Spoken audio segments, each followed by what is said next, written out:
I went camping in September of 2012 because I wanted to disappear for a few days after losing my job.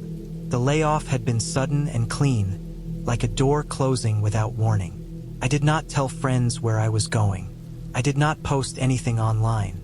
I packed my car with the basics, grabbed a paper map I had not used in years, and drove north until the highway narrowed, then thinned, then turned to gravel. I kept going until the map showed a blue shape that looked like a lake with no name printed beside it. That felt right. The road ended near a stand of pines. From there, I followed a rough track that might have been used by hunters or loggers decades earlier. It led to a clearing near the water. The lake was long and narrow, with dark water and a soft shoreline that sloped into reeds. The trees pressed close on all sides. There were no signs, no fire rings, no obvious campsites. I parked where the ground was firm and set up a small tent close enough to the water that I could hear it move. The first night passed without trouble. I cooked over a small fire and watched the light fade from the trees. The lake reflected the sky until it went black. Loons called somewhere out of sight. The air smelled clean and cold. I slept hard. The second day was quiet. I walked the shoreline and found no footprints except my own and the narrow tracks of animals that came to drink. The ground was soft near the water, marked with overlapping shapes that I did not study closely at the time. I spent the afternoon sitting by the lake, skipping stones, doing nothing. That had been the point. As evening came on, I noticed a faint glow across the lake. At first I thought it was the moon rising behind the trees, but it stayed low and steady. As the sky darkened, it became clear it was a campfire on the far shore. The distance made it hard to judge size, but it looked like a normal fire, contained and watched. I had not heard a vehicle arrive. I had not seen movement during the day. The trees on that side were thick, so it was possible someone had come in by another road or by boat. The presence of another person did not bother me as much as I expected. The lake was wide enough that it felt like a separate place. I cooked my dinner and kept my own fire small. The glow across the water flickered now and then, throwing shadows against the trees. I tried to spot a tent or a figure moving, but I saw nothing beyond the flame itself. Around 11 p.m., the fire across the lake went out. It did not fade the way a fire dies when left alone. It vanished at once, as if someone had thrown water or dirt on it. One moment it was there, the next it was gone. The far shore went dark, leaving only the reflection of stars. I stood for a while, listening. Sound carried clearly over the water. I expected to hear voices or footsteps, but there was nothing. The lake lay flat and black. I went back to my tent and zipped it closed. Time passed. I do not know how much. What drew my attention back was the sound of water moving close by.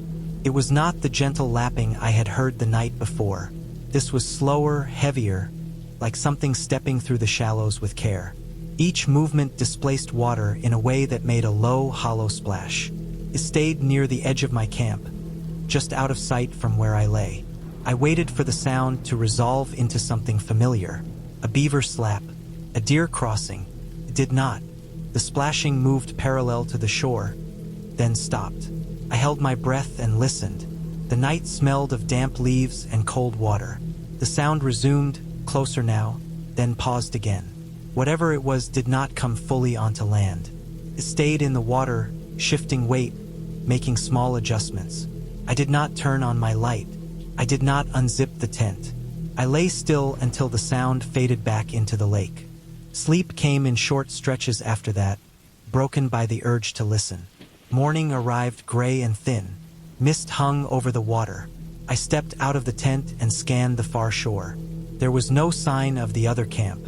No smoke. No movement. The place where the fire had been was hidden by trees, so I could not see the ground itself. I walked toward my cooler to make breakfast and stopped when I saw the lid. Across the white plastic were dark, wet marks. They were shaped like hands, pressed flat, fingers spread wide. The fingers were too long to be human, ending in thin streaks where something had dragged instead of lifting cleanly. There were two prints near the latch and another set along the side, lower down, as if something had leaned over it. The water had not dried yet. The prints glistened in the weak light. I looked around the ground and saw more marks leading toward the lake. In the soft soil, the shapes were clearer. They were not human. The palms were broad. The fingers ended in points where claws had pressed and pulled free. The tracks led into the reeds and disappeared beneath the water. I stood there for a long time, trying to slow my breathing. The cooler had held food, sealed but scented. The smell would have carried. A bear made sense then, in a way that pushed everything else into place. Bears are strong swimmers. They move quietly when they want to. Their front paws look like oversized hands, with long fingers and claws that leave dragged marks in soft surfaces. A bear that had come down to the lake to forage could have crossed in the night, drawn by the smell of food or by the sight of fire. The fire across the lake took on a different shape in my mind. It could have been another camper who left before dark, dousing their fire to hide it from animals. Or it could have been a small blaze started and abandoned by someone passing through, its light catching the attention of the same animal that found my camp. When the fire went out suddenly, it may have been because the person smothered it and moved on, or because it burned down faster than I realized from a distance. The splashing fit too. A bear moving through shallow water does not rush, places each paw with care, tests footing. It wades instead of swimming when it can, stays low. It does not announce itself. Knowing this did not calm me. It made the threat real and immediate. I packed without eating. I wiped the cooler clean, though the marks were already fading. I broke camp in minutes, hands unsteady, eyes on the trees and the water. I did not walk the shoreline again. I did not look across the lake. The drive out felt longer than the drive in. The gravel road shook the car and sent dust into the air. I kept going until the fuel light came on, then drove farther still before stopping. The normal sounds of the road returned slowly, like a layer being put back in place. Later, with distance and time, the pieces settled into something I could live with. I had camped in bear country without taking proper precautions. I had cooked and stored food close to where I slept. An animal had followed the rules of hunger and habit. It tested a cooler, left prints, and moved on when it found resistance or sensed my presence. I still do not know the name of the lake. I have not tried to find it again. When I think about that night, I remember the sudden dark across the water, the careful splashing near my camp, and the wet marks on plastic that looked almost like a message. It was not meant for me. It was simply the record of something passing through, doing what it needed to do while I was trying to vanish. I went camping because I had not slept properly in months after my divorce. The nights at my apartment felt airless. I lay awake counting cracks in the ceiling, replaying old arguments, waking with my jaw tight and my back sore. My therapist suggested doing something physical and grounding, something that forced my body to settle instead of my mind racing. In late October 2018, I loaded my car and drove alone to a small national forest campground in northern Pennsylvania. It stayed open year-round but emptied out after fall. I picked it because the map listed cell service as weak. I wanted distance without cutting myself off completely. The drive took most of the day. The leaves were already down, slick on the back roads, the woods thin and gray. Hemlocks crowded the lower ground, dark even in daylight.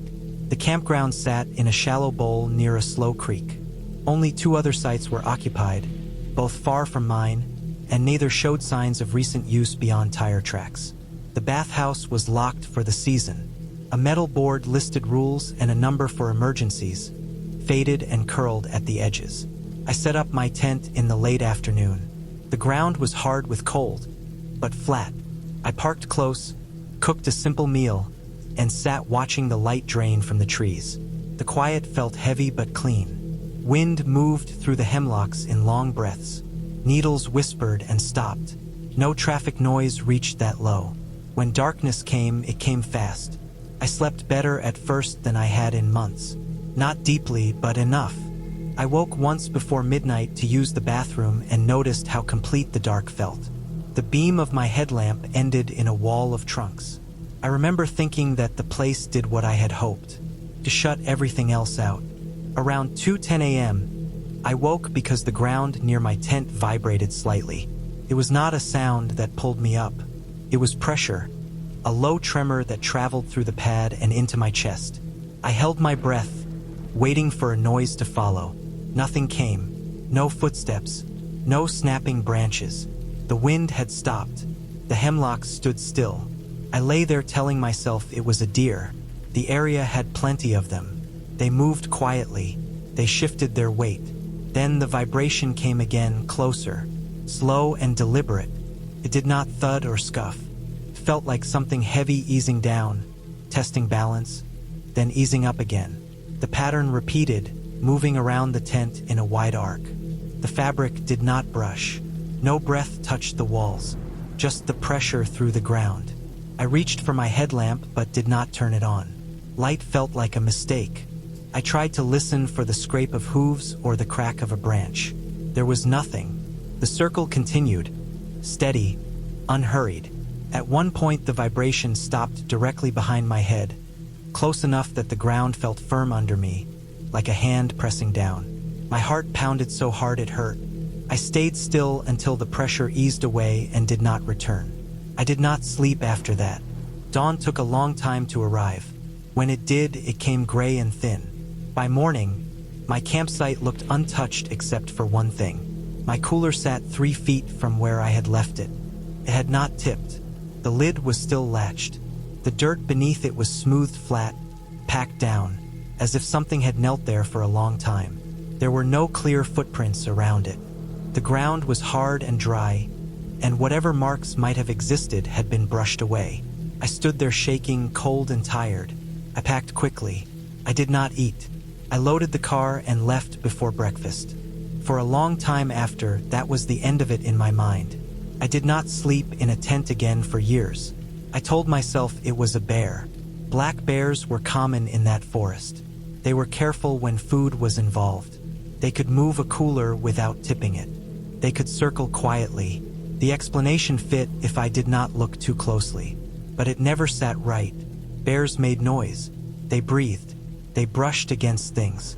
The pressure I felt was too controlled, too even. In early winter, a notice appeared on the Forest Service website about that campground.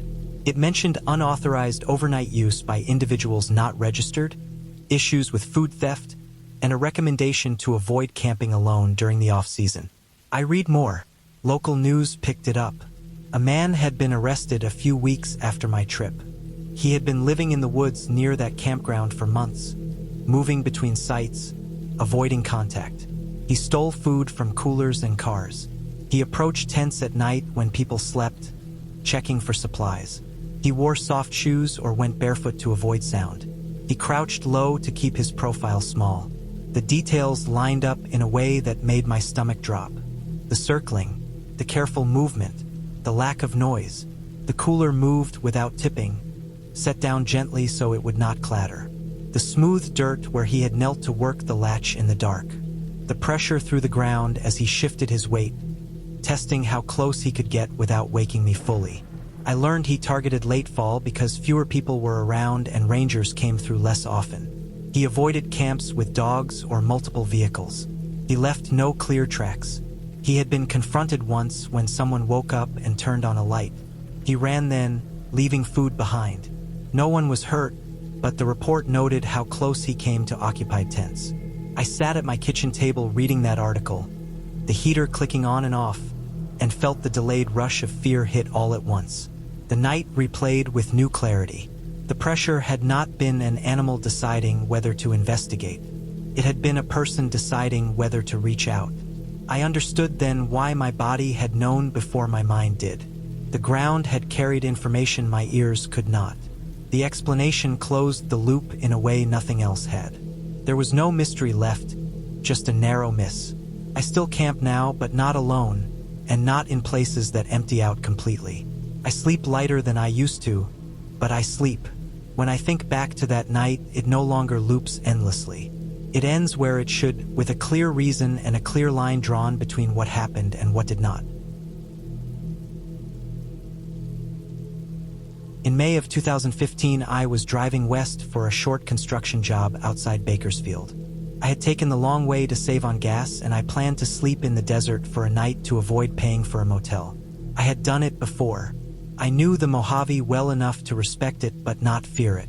I pulled off a dirt road just before dark, several miles from any marked campsite, far enough that the highway noise faded into a low hum. The ground was hard and flat with scattered creosote and small rocks. No trash, no tire ruts except my own. I liked places like that because nobody wandered through them by accident. I parked the truck facing the road in case I needed to leave fast. I kept the headlights off to save the battery and set up my small tent a few yards from the passenger side. The air was still warm but cooling fast. The sky had that wide desert look, clear and pale, with stars already coming out. I ate from a can, wiped my hands on my jeans, and drank water until my stomach felt heavy. I checked my phone. One bar of service flickered on and off. I turned it to airplane mode and put it in the glove box. By 10, the temperature dropped enough that I pulled on a hoodie and crawled into the tent. I slept light, the kind of sleep that never fully lets go. Every noise has a shape. A lizard scratching at sand. The faint buzz of insects. Far-off engines. I woke a few times without reason and rolled onto my other side. The desert has a way of making time stretch. Minutes feel longer when nothing moves. Sometime after midnight, I woke with the sense that something was close. Not a sound at first, just pressure, like the air had changed. Then I heard breathing. It was right outside the tent wall near my head. Slow and dry, almost wheezing, with a faint rasp on the inhale and a longer release. It did not move. There was no footstep, no shuffle, no brush of fabric or fur against nylon. Just breathing, steady, patient. I stayed still and counted my breaths against it. I told myself it was an animal. Coyotes passed through. So did burros and cattle that wandered off old grazing land. I listened for paws or hooves. Nothing. The breathing stayed close enough that the tent wall pushed in slightly with each exhale, then relaxed. I could smell dust and something sour, like old sweat mixed with metal. I checked my watch by the dim green glow. 1:47 a.m. My mouth was dry. My hands shook when I reached for the zipper. I waited for the breathing to move away. It did not. I forced myself to unzip the tent in one smooth pull and leaned out with my flashlight in my hand. The desert was silent. No wind, no insects. The air felt heavy. I swept the beam across the ground and up toward the low ridge 50 yards away. My truck sat where I left it, dark and still. I turned on the headlights from the key fob and they flared white against the dirt and the ridge beyond. That was when I saw the sand. Between the truck and the ridge, the ground was marked with shallow, wide depressions. They were not footprints. They were smears, pressed flat and uneven, as if something had been dragged across the surface. They started near the base of the ridge and came straight toward my truck. The marks were close together, overlapping like a body had been pulled forward in short, strained movements. They ended at the driver's door. I walked closer, keeping the flashlight low. The depressions were fresh. The edges were sharp, not yet softened by wind. In a few places I could see the faint outline of fingers where someone had pushed off the ground. There were scuffs mixed in that looked like the toes of boots. Near the door there was a darker smear where something oily had transferred to the paint. I did not touch it. I checked around the truck. The passenger side was clear. The tailgate had no marks. The driver's door handle had a dull smear across it. The window above was clean. Whoever had been there had stayed low. I backed away and sat on the edge of my tent, the flashlight shaking in my hand. The breathing did not return. I could hear my own pulse in my ears. I stayed awake until the sky lightened and the stars faded. When the sun broke the ridge, I packed without sitting down. I folded the tent with fast, clumsy movements and threw it in the bed. I did not eat. I did not drink. I got in the truck and locked the doors. In full light, the marks were worse. There were thin streaks of dried blood mixed with dirt, barely visible unless you knew where to look. I followed them back toward the ridge and stopped when I saw a torn piece of fabric caught on a rock. It was dark and stiff with old sweat. I left it where it was. I drove out slow at first, scanning the road ahead and the mirrors. When I hit pavement, I sped up and did not slow down again until I reached Barstow. At a gas station on the edge of town, I finally stopped. I filled the tank and washed my hands until the water ran clear. Inside, taped near the door, was a printed notice about recent thefts along the back roads. It mentioned transients traveling through the desert, some injured, some desperate, targeting vehicles at night. It advised not to camp off-road and to report any suspicious activity. I sat in my truck afterward and thought about the breathing, the sound of someone close to the end of their strength, forcing air in and out, resting against thin fabric because it was the only barrier between them and a locked door. I thought about how quiet they had been, how careful, how they had dragged themselves across open ground and stopped when the handle would not give. I drove the rest of the way to California without pulling over. I took the job and stayed in cheap rooms with locks and lights. Months later, after my hands stopped shaking when I thought about that night, I cleaned the truck properly. Under the grime near the driver's door, I found faint scratches in the paint where something hard had scraped and slipped. I buffed them out and sold the truck the next year. I do not camp alone off the road anymore. When I think of the desert now, I do not picture open space or stars. I picture a dark shape pressed low against the ground, moving inch by inch, breathing through pain and dust, stopping just short of getting inside. 3 of us went out in early April of 2021. Me, my cousin, and his coworker, because none of us had much money and we all needed a break that did not involve driving far or paying for campsites. We picked a less used stretch of the Appalachian Trail somewhere in the southern half. I am careful about saying where because the shelter is still there and people still use it. We planned the weekend around the shelter so we would not have to carry tents. The weather forecast looked mild, and spring had not fully arrived yet, which usually meant fewer people. We parked at a quiet trailhead in the afternoon and started hiking with light packs. The woods felt open and gray from winter, with new green just starting to show at the tips of branches. The ground was soft in places but not muddy. The trail had long stretches where we saw no fresh footprints at all. That was part of the appeal. I remember noticing how sound carried farther than usual. A stick snapping somewhere downhill sounded close even when it was not. Wind moved through the trees in slow waves instead of gusts. We reached the shelter before sunset. It was an old one, 3-sided, set slightly back from the trail, with a fire ring in front and a bare dirt floor packed hard from years of use. There were no tents or gear left behind, no trash, no sign anyone had been there recently. The roof sagged a little in the middle, and the wood had dark stains from decades of rain and smoke. It felt solid enough. We dropped our packs, filtered water, and ate before dark. As night came on, the temperature fell faster than I expected. The woods went quiet in that flat way that comes before full dark. No insects yet, no frogs, just the occasional sound of something moving far off. We laid our sleeping bags side by side along the back wall of the shelter. I remember thinking how exposed it felt without tents, how the open front framed the trees like a doorway that never closed. I fell asleep for a while. I do not know how long. What woke me was not a noise at first but a smell. It came in low and heavy, like damp fur left too long in a basement mixed with something sour. It did not drift the way campfire smoke does. Settled. I breathed it in without meaning to and felt my stomach tighten. Then I became aware of movement around the shelter. Not fast movement. Slow, careful movement.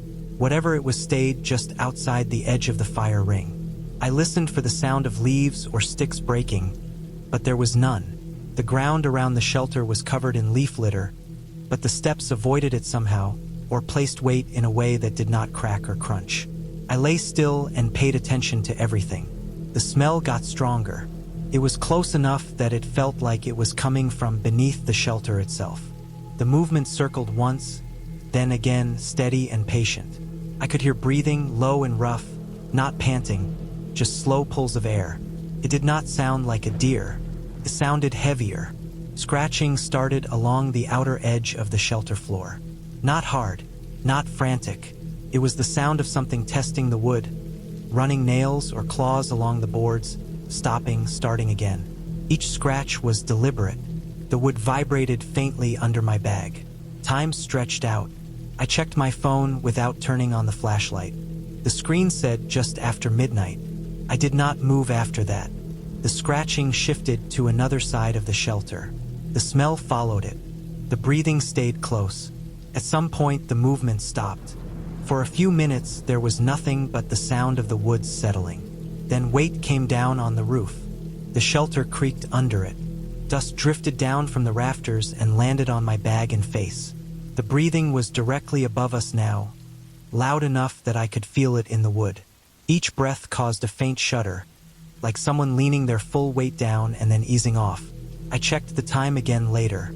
It was 3:30 in the morning. The weight was still there. Whatever lay on the roof shifted once, slowly, like it was getting comfortable. More dust fell. The smell was strongest then, thick enough to make my eyes water. I focused on breathing shallow and slow. Nothing dramatic happened after that. No attack, no sudden noise.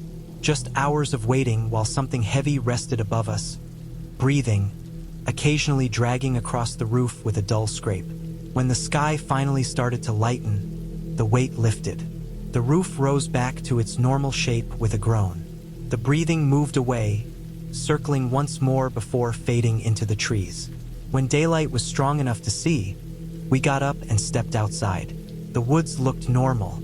Birds had started up like nothing had happened. The fire ring was undisturbed. There were no footprints anywhere around the shelter, no clear tracks leading in or out. The dirt floor beneath the shelter told a different story.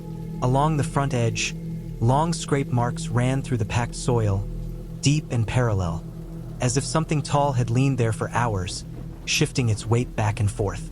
The marks stopped cleanly at the edge of the shelter and did not continue into the leaves. The roof had fresh scratches near the low side, shallow but wide, with splinters pressed down rather than torn out. The smell still hung faintly in the air, clinging to the wood. We packed without lingering. None of us ate much. We hiked back the way we came, faster than the day before. No one suggested continuing. A few miles in, we passed a small notice posted to a tree about increased black bear activity in the area, including a bear with severe mange that had been frequenting shelters and campsites at night. The notice explained that mange can cause hair loss, skin infections, and a strong odor, and that affected bears may behave oddly, rubbing, scratching, and seeking out structures. The description fit too well.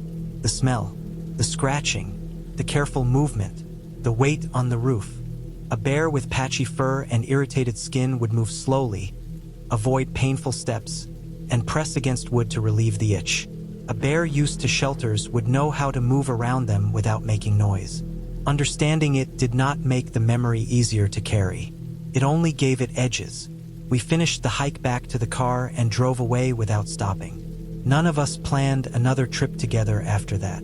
I still hike. I still camp. I do not use trail shelters anymore. And when I smell wet fur in the woods, I do not wait to see what comes with it. In July of 2019, I took my 12-year-old son camping in northern Minnesota because I did not know what else to do with the space that had opened up between us. His mother and I had separated earlier that year, and everything felt thin and fragile, like a surface that could crack if I pressed too hard. I wanted a place where phones did not work and days had simple edges. I wanted us tired at night for honest reasons. I told myself that a few days in the woods would give us that. The site we chose sat on a small lake deep in a chain of water only reachable by canoe. The portage in was short but rough, the kind that leaves bark dust on your hands and sweat in your eyes. The lake opened up quiet and dark, edged by black spruce and birch.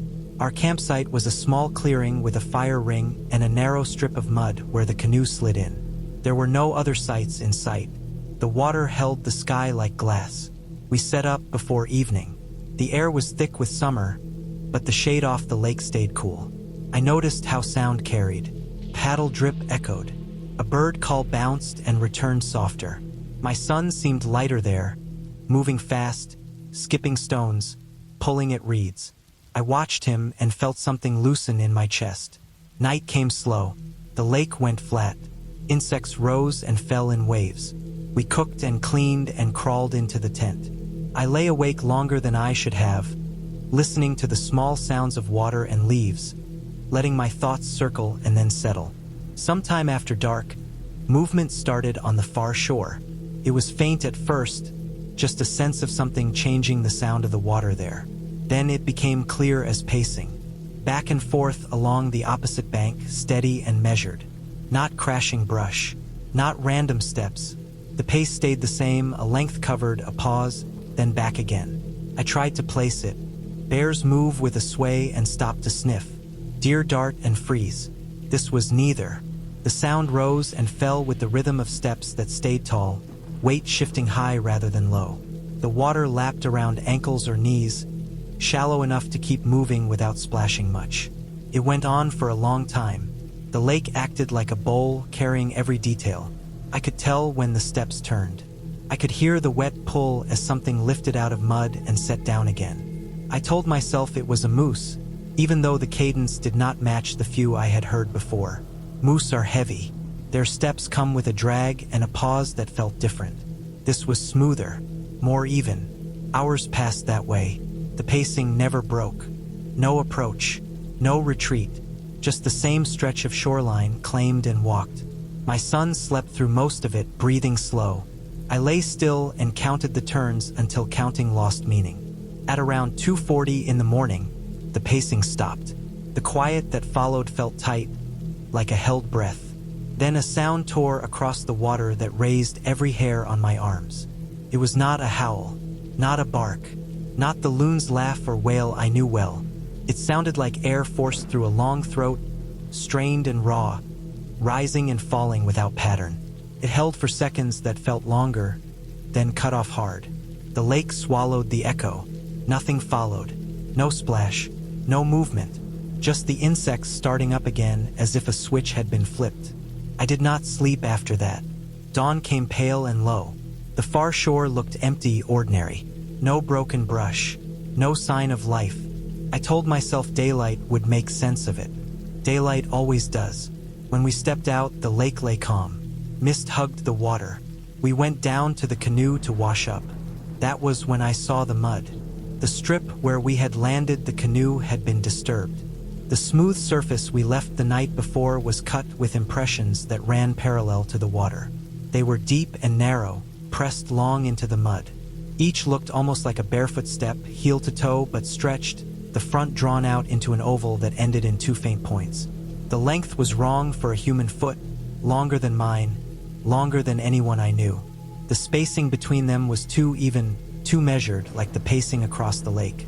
The impressions came close to the canoe, then turned away. There were no claw marks gouged deep, no torn grass. Just those long, soft prints, pressed in and lifted clean.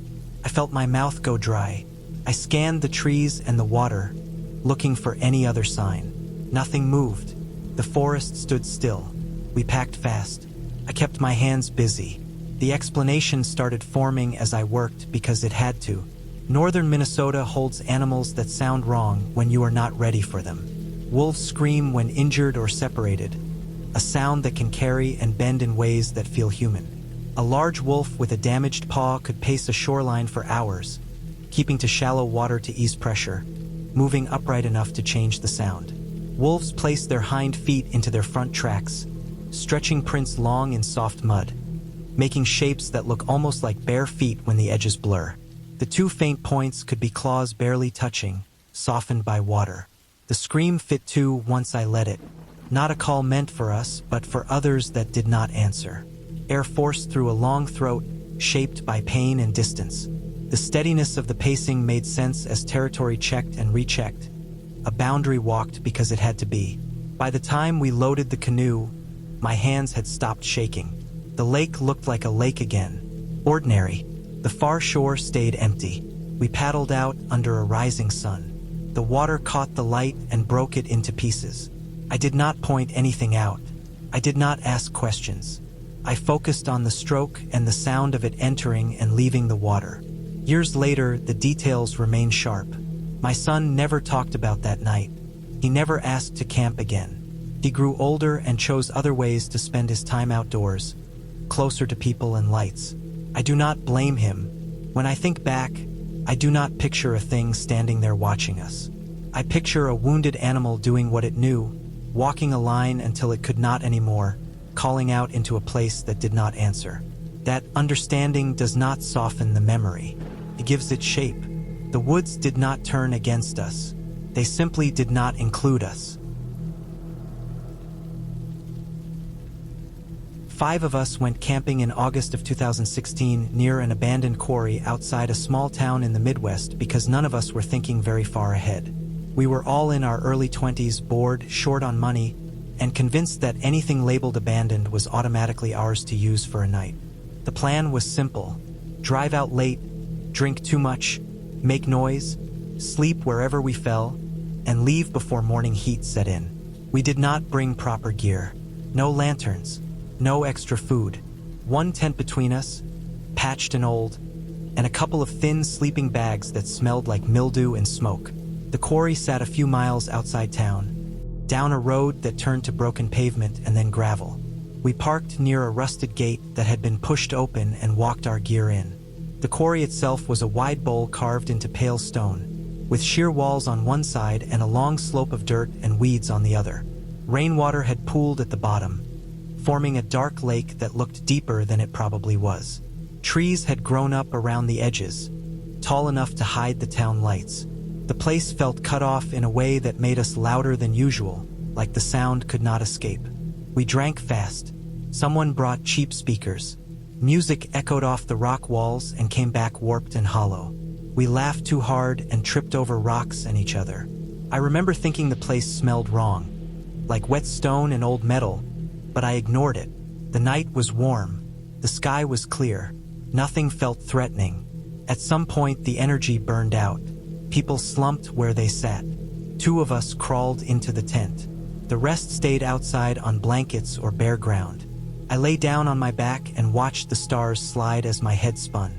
The quarry held the cold even in summer, and the ground leached heat from my body faster than I expected. I pulled my jacket tighter and drifted. What woke me was the sound of footsteps. Not stumbling, not shuffling. Slow, deliberate steps moving through dirt and small stones. Close enough that I could hear the weight shift with each one. I opened my eyes and saw nothing but darkness and the faint outline of the quarry wall. The music had long since died. The air felt empty. My first thought was that one of my friends had gotten up to take a leak. That fit the setting and the hour. I waited for the sound to resolve into something careless. It did not. The steps circled, passing near the tent, then moving away, then coming back. Whoever it was placed their feet with care, avoiding loose rock, avoiding the sharper crunches. The pace stayed even. I held still and listened harder. I could hear breathing now, low and controlled, not labored, not drunk. It stayed outside the ring of where we had passed out, tracing a path that felt measured, as if the person was counting distance by feel. The steps paused near the tent long enough that my skin prickled, then moved on. I took inventory without moving. One friend snored softly, another shifted and muttered in sleep. No one stirred enough to explain the movement.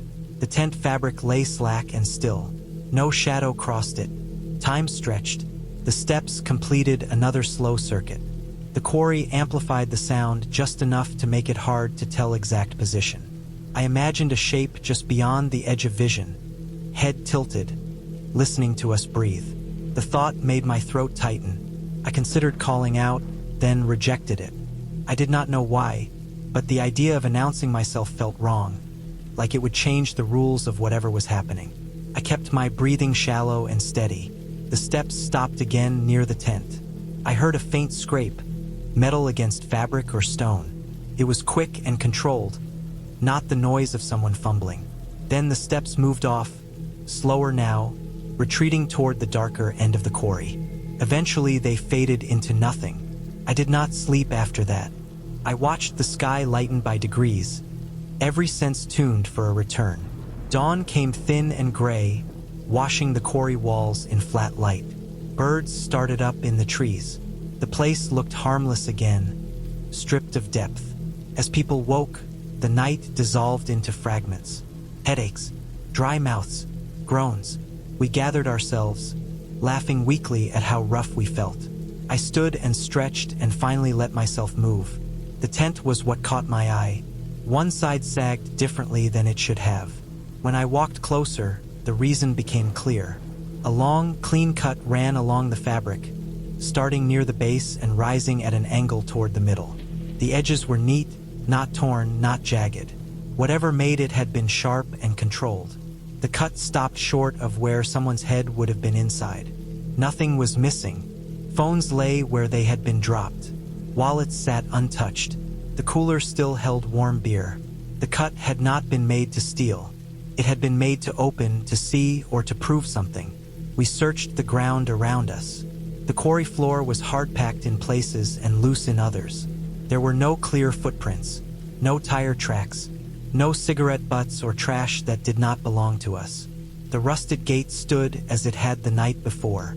The explanation came together slowly as the adrenaline drained. The quarry was known to locals.